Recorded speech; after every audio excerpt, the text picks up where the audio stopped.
Welcome back to Turning the Key to Real Estate. I'm your host, Nicholas Sewickley. And Heather Patron-Shook.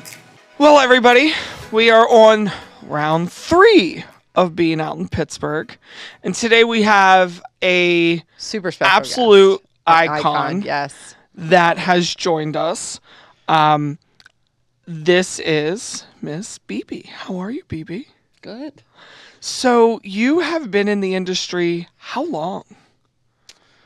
Well, I was in banking before I was in real estate. So if that counts. It's part of the because I industry. did mortgages and all Yeah, that. it's part of the Okay. industry. That's what I did, so I count it. Oh, you count it. So I would say 1970, 1980. Okay, so then when did you bridge from mortgages into real estate?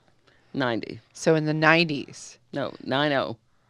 Oh, 1990 is when- 1990. In 90. Yeah. So was it the high interest rates that did it to you in the 80s and you were like, I'm going to go into real estate? Like, because that's one hell of a time frame to be jumping into real estate. Well, actually, when I went into it, it was double digits. Right. I Yeah. mean, you're talking like north of 15, you know, Well, when Yeah, we but closed on houses our were house, cheaper. the rate was 16 and a half. 16 and a half. And that was like, you got a deal because they went Yeah. all the way up to 19. So what made you go from the mortgage industry into real estate?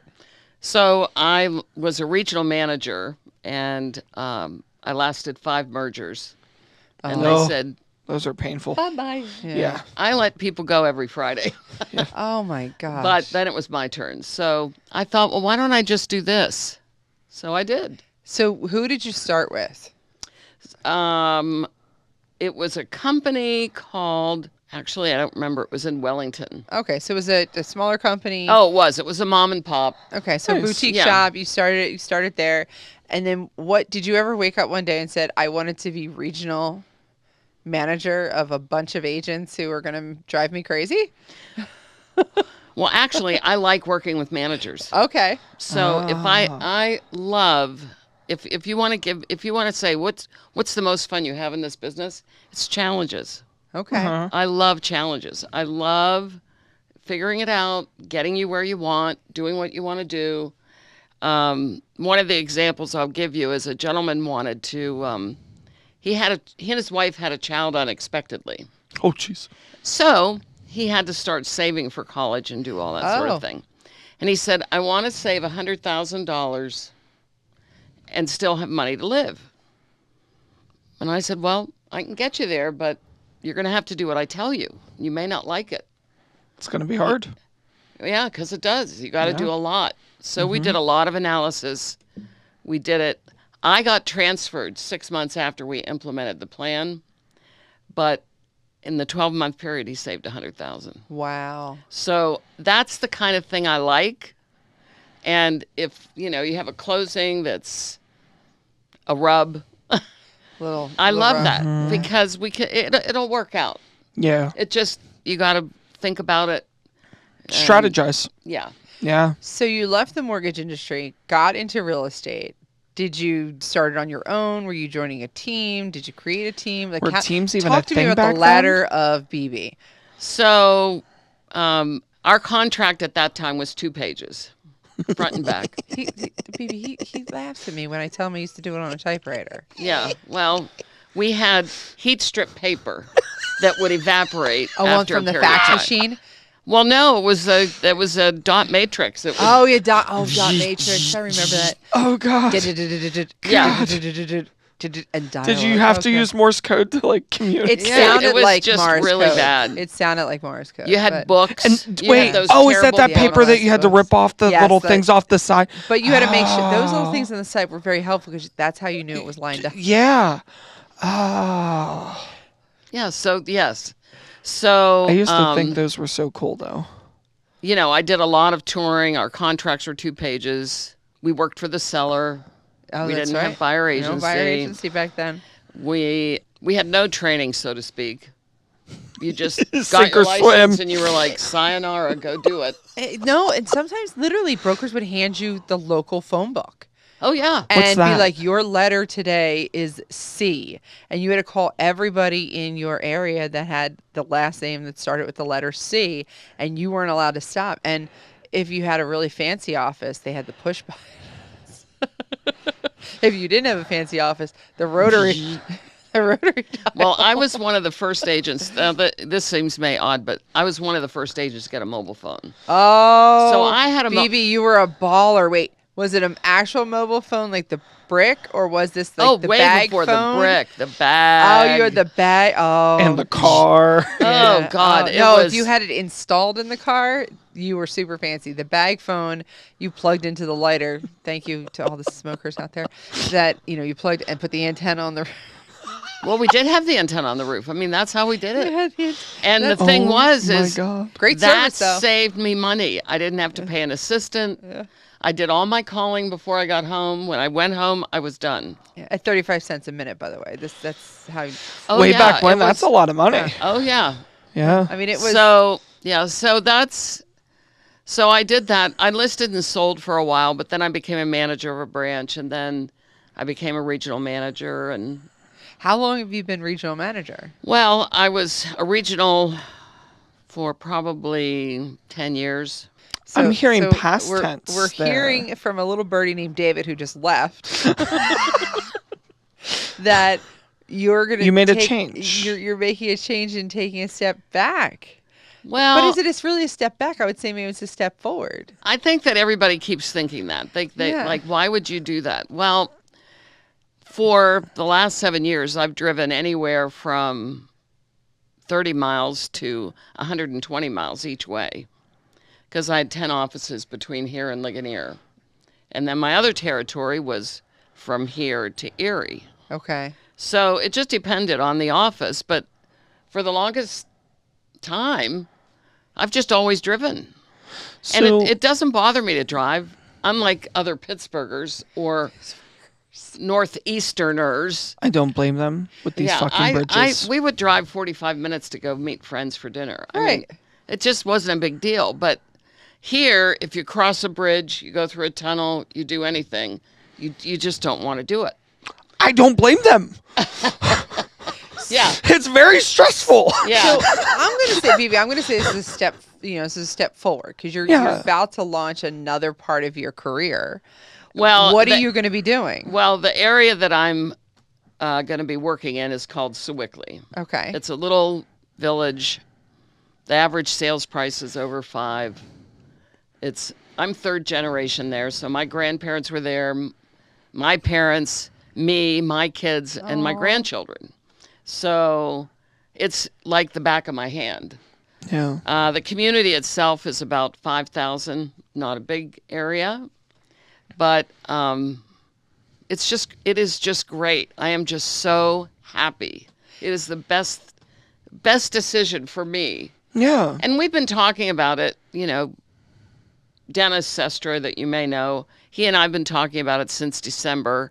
And he asked me then to do it. And I said, no, I'm going to just keep doing this. I love this.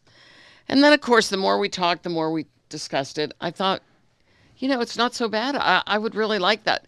Because to me, when you go on a listing appointment or write a contract, it's like adrenaline. It Yes. is. Like, I want to win. Like, there's no question. We're not walking out without it. Kidnapping is an option. So it's just very energetic for me. So what are you going to be doing? Are you going to manage the office and sell at the same time? Oh no, I don't Right. list and sell. Our management team at Hanna. Okay, so they're doing management. You're going to list and sell. No, No? we don't. Managers at Hanna do not Oh, list and okay. sell. So she's just going to manage the So office. you're just going to manage the office. Yeah. Okay, that's what I tried. So you're going from regional, which is a larger geographical space, to focused energy in one area, and you're going to focus on the agents in that area. and grow it. That's awesome. Yeah, it's So- really great. I'm When actually a you- little jealous of the agents in that office right now. Oh, I know, right? And Dennis will expect an email Hannah's not from even me my on brokerage, Monday. But I am a little bit jealous. Dennis is getting an email from me on Monday to transfer. Well, come on. Right. I'm a little bit jealous. So- I have to be honest with you. When you were regional and you were talking about that drive, what did you do kind of on a daily basis? Like, walk me through what BB's day was. Because I think a lot of people don't realize what a VP regional does. Well, from a company standpoint, you implement many things.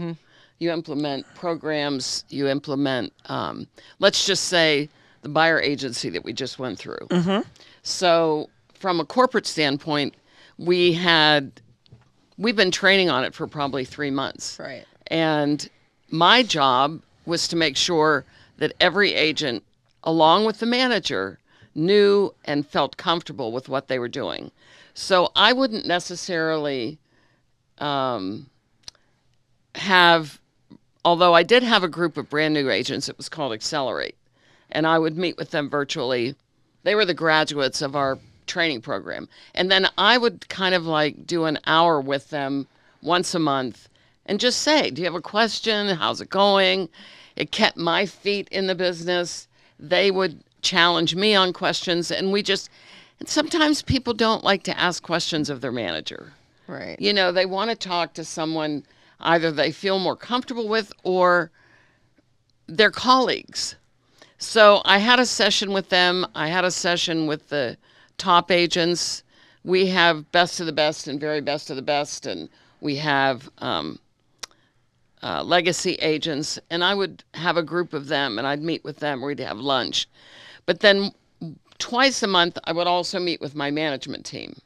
And then we would talk about, well, how is it going? What do we need to improve? How can we make this better?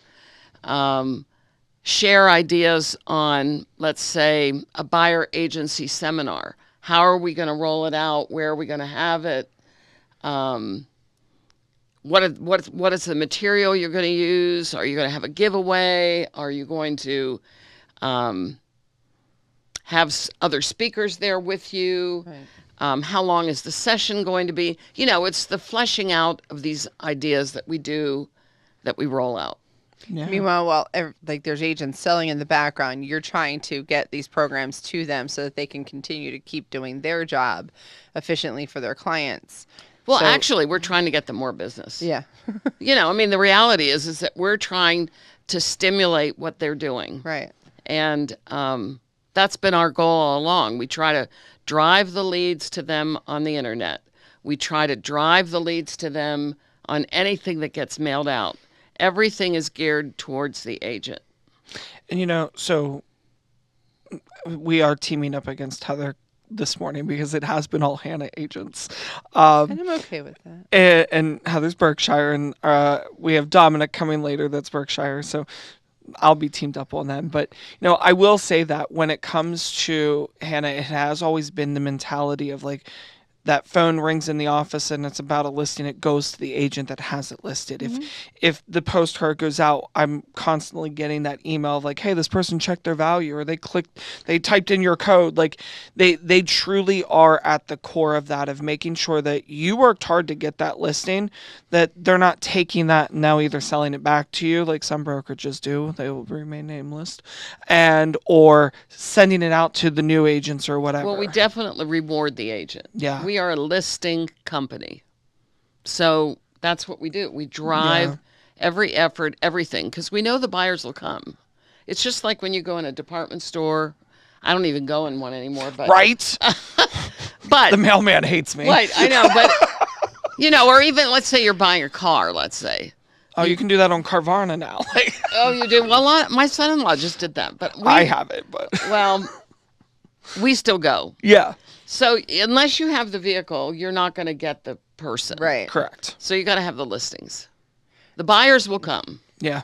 but you've got to have the listings. And you don't always want all of the buyers. Yeah.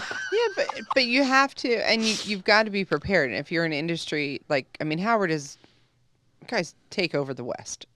It is just what it is. It You is. know, it's a dominant company out in the West, and it's a name recognition. It's a brand, you know. And I know I've watched the mergers and acquisitions because Howard Hanna is the largest, if I'm correct in saying that, or It's The largest family largest family-owned independent brokerage Yes. that exists. And Well, here's how I like to say it. I used to work for Prudential, which is now Berkshire. They have a mortgage company. We have a mortgage company.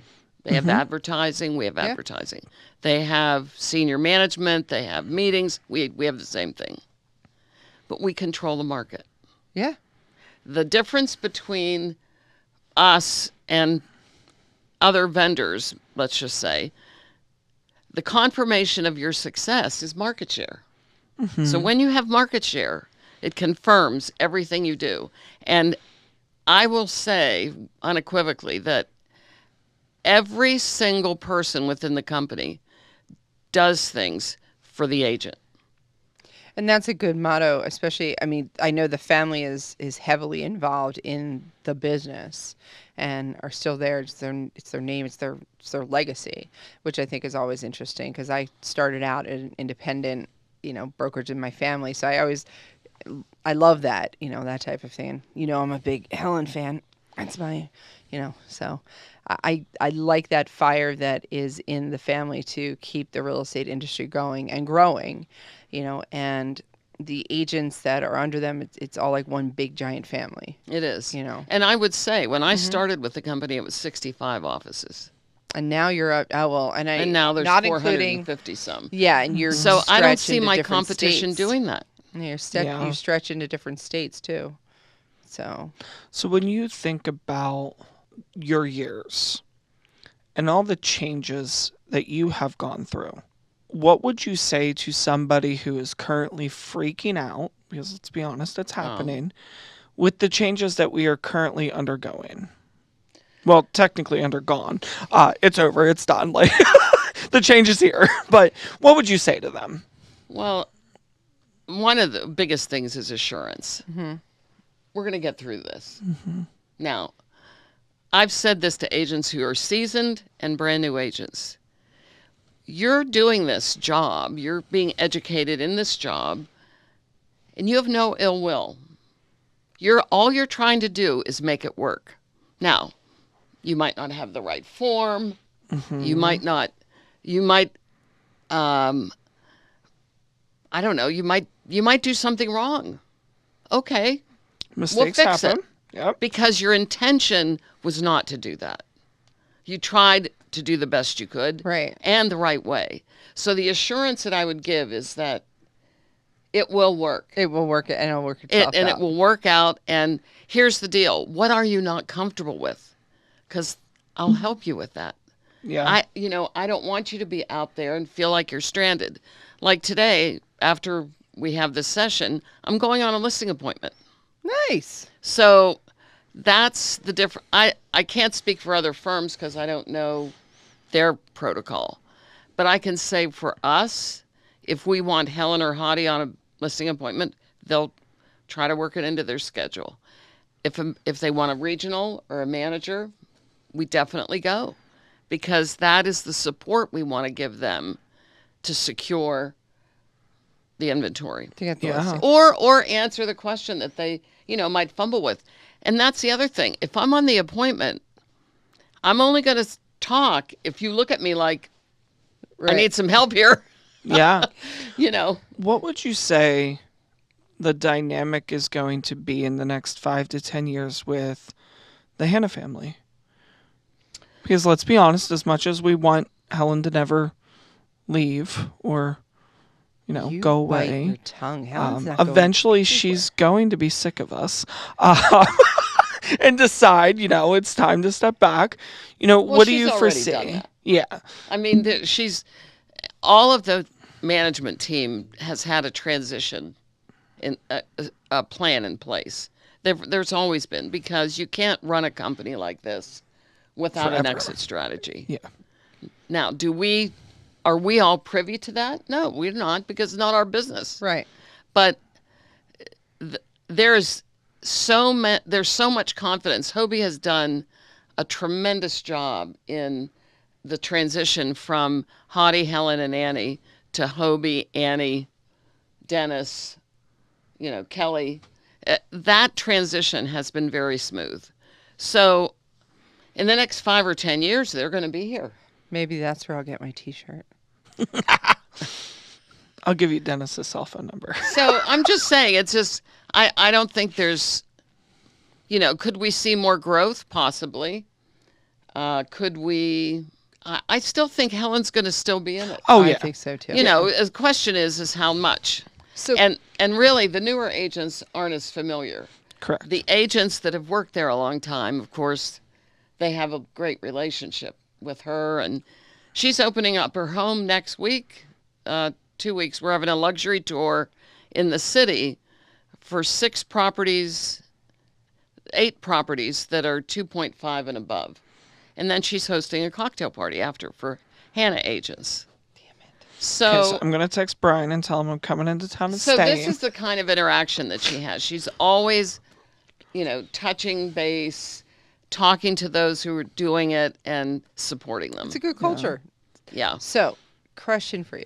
Have you found all of the hidden H's in... Oh, yeah. There's like 300 and... Have you found all of the hidden H's? I just need to know. And if so... Well, I haven't really looked for them. I mean, I know they're there. I didn't even know this was a thing. It is honestly. a thing. Well, when you, I'll just give you some examples. When you come up there in the hedges, because there's H's in the hedges. There's the door coming in as the door handles. Handle are has H's. an H, yep. Okay. Every window has an H because of the Now I I'm didn't going to go notice look that. at the window. Yeah, we'll do a drive-by. It's just Steve was just very good at doing all that. Well, that's the whole thing. Helen was on our podcast and she mentioned that. And that is actually one of my goals is to come and do the Howard Hanna H scavenger hunt. And she Well, wants the Bob shop. Yeah. And I went to the Bob shop. I was very disappointed I could not go into the Bob shop and buy my Hannah Howard t-shirt. I'm still very little bit bitter about that. But anyway, I just want to come and see the H's. So what is your favorite thing to do not real estate related? What's your if you turn off the clock, what do you do? Keeps me able to do this is golf and needlepoint. Oh. So Interesting. Okay, I go on what's the- your score? well, the best score I've ever had is 86. Ooh, But I typically shoot 90, whatever. nice. My goal is to break 80, but I read an article that said like only 2% of the population does that. So, I don't know. Yeah. I guess I'll just have to keep trying. That's a good goal. But I do love it. I got a hole-in-one last year. Ooh, So, nice. I know how to drink and drive the cart. No. You well, don't that's drink. what's great about golf, because if you're playing lousy, you can drink. Right. Yeah. Blame it on Oh, that. sorry, I'm just too drunk. And then needlepoint. What got you into needlepoint? And what are you doing with this needlepoint? Are you making Well, I pillows make or- purses. And You make purses. Interesting. Okay. Yeah, I'll show you one after. Yes, please. Yeah. Needlepoint purse. I am so now intrigued. Well, BB, thank you for coming in Yeah, and hanging and out with sharing us. your. Yes. I love it. You guys are great. Your energy, your desire to continue to educate others and let them see parts of the world that, they wouldn't ordinarily see. Yeah. It's great. Thank you. And I'm grateful that I can be a part of that. So am I. I'm grateful you are too. You're up on my icon list. So. Nice. Well, everybody, that was another episode of Turning the Key to Real Estate. I am your host, Nicholas Fegley. And Heather Patron Shook. Don't forget to like, follow, share for more great content like this today.